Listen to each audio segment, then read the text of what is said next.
રાધે રાધે. વૈષ્ણવ, હવે આપણી પાસે જો રેશમ ન હોય તો આપણે રેશમ કેવી રીતે, હવે રેશમની જરૂરત હોય પણ આપણી પાસે રેશમના ધાગા ન હોય તો કેવી રીતે આપણે રેશમ કાઢી શકાય? તો આવી રીતે છે ને સાટીનનું જે કપડું હોય ને, સાટીનનું કપડું લઈ લેવાનું. એમાંથી આમ જો ચોરસ ટુકડા એક કરી લેવાના, ચોરસ, કે જેથી એક સરખે સરખે, કારણ કે મોટા કાઢવા જશું તો એમાં ગાંઠ તરત જ ડૂચો વળી જશે, ગાંઠ વળી જશે, તો એ સરખી રીતે નહીં થાય.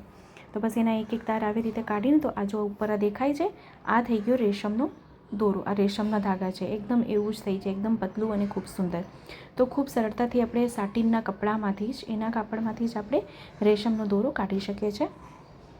હવે મને વૈષ્ણવની કમેન્ટ આવી છે કે કતરા કેવી રીતે સિદ્ધ કરાય, રેશમના કાપડમાંથી જ કતરા કેવી રીતે કરાય. તો ખૂબ સુંદર એનો ભાવ છે, તો એ વિડીયો હું આપ સાથે ચોક્કસથી શેર કરીશ. તો એક એક કરીને આપ સાથે હું બધા વિડીયો જો શેર કરી રહી છું, થોડોક સમય આપશો. તો આ જે જાડું ભાગ એમાં બે હોય છે, બરાબર, એક જાડું અને આછું. તો જાડું જે છે કાઢી નાખવાનું, અને એકદમ પતલું, જે એકદમ પતલો ધાગો છે ને એને આમ પકડવાનું એક સરખે સરખું એક બાજુ, અને સેજ આરામથી કાઢવાનું, નહીં તો તરત ગાંઠ થઈ જશે એમાં, તો સરખે સરખું નહીં નીકળે આ. તો આમ તો સરળ છે, આમાં કાંઈ છે નહીં.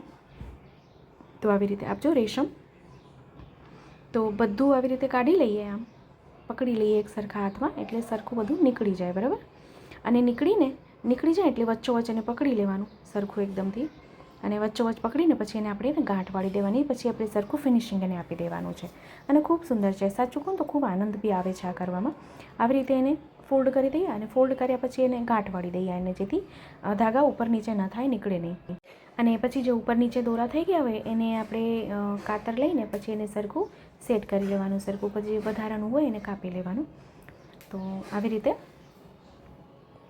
અને પ્રોપર એને પકડવાનું. જો હું આપને એકદમ ઝૂમ કરીને દેખાડી રહી છું, જેથી આપને સરખું સમજાય. તો હવે એને આપણે સરખું, જો વધારાનું છે એને આપણે કાપી લઈએ કાતરથી.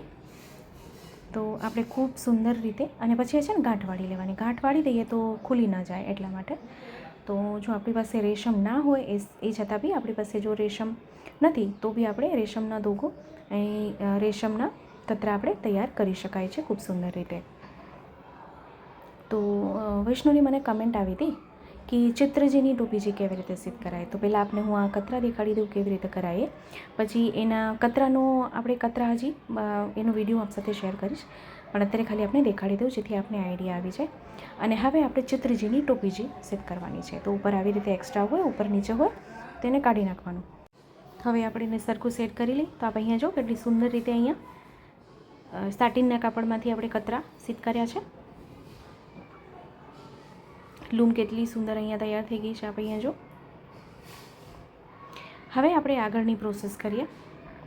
તો આગળ હવે આપણે જે ટોપીજી બનાવવાની છે, ટોપીજી આપણે સિદ્ધ કરવાની છે. મેં એની ટોપીનો વિડીયો શેર કર્યો છે, પણ ચિત્રજીની ટોપીજી એકદમ ચોરસ ભાગ લેવાનું, કારણ કે એકદમ નાનકડી ટોપી હું બનાવી રહી છું અહીંયા.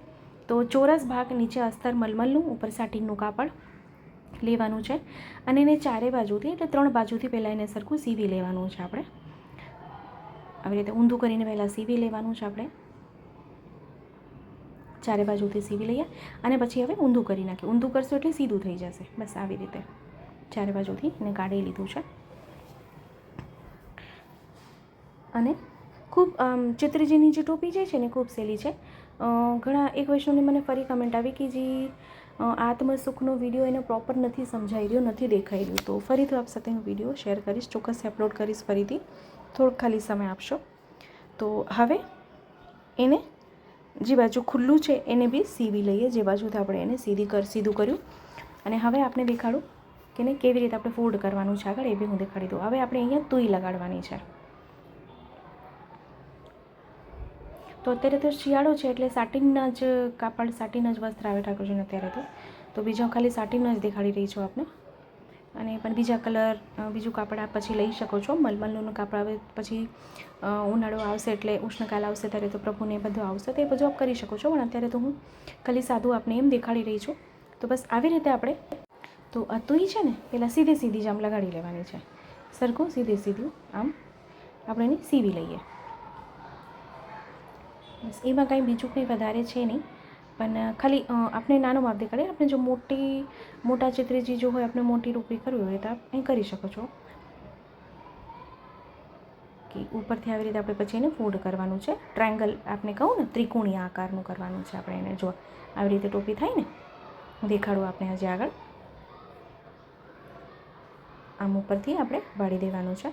એવું આપણે હમણાં દેખાડી દઉં. પહેલાં આપણે સરખું એને આમ સીવી લઈએ, જેથી શું છે કે વચ્ચે ખુલી ના જાય. કે આ વાળી તોય છે ને એમાં આપણે સીવા જઈએ ને તો ધાગા છે નીકળી જાય, સરખું બેસે નહીં એમાં દોરો. આ વાળી તોયમાં અને બીજી જે તોય છે એમાં સરખો દોરો બેસી જાય. તો હવે આપણે એને ઉપર સુધી સીવી લેવાની છે.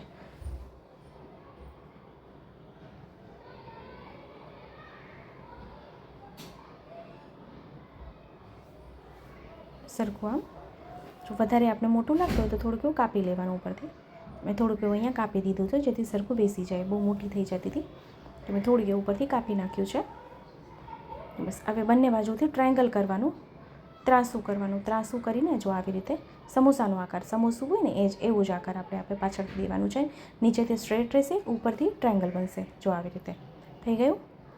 બસ આમ સીવી લઈએ, બંને બાજુથી સીવી લેવાનું છે ને પછી આપણે જે કતરા બનાવ્યા છે, જે લૂમ બનાવીએ છીએ આપણે, એ પછી આપણે એમાં લગાડી દઈશું ઉપર.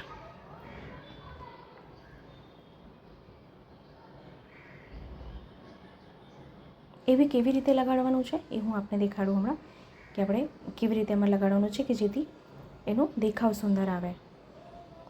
તો બસ અહીંયા આપણે કાંઠ વાળી દઈએ. અહીંથી દોરો આપણે પછી કાપી લઈશું.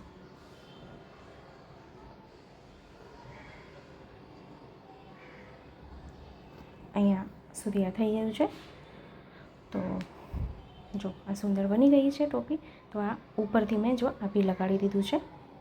પાછળની સાઈડમાંથી લગાડીને અને એને પાછળથી સીવી દેવાનું છે. જો આવી રીતે પેક થઈ જશે આખી. એ વિડીયો થોડુંક કપાઈ ગયો છે,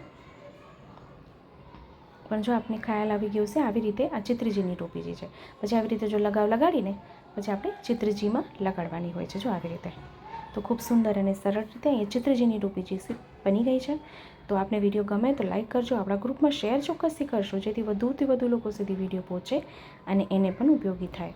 તો ફરીથી મળશું આવી રીતે જ નવા વિડીયો, નવી સામગ્રીની સાથે.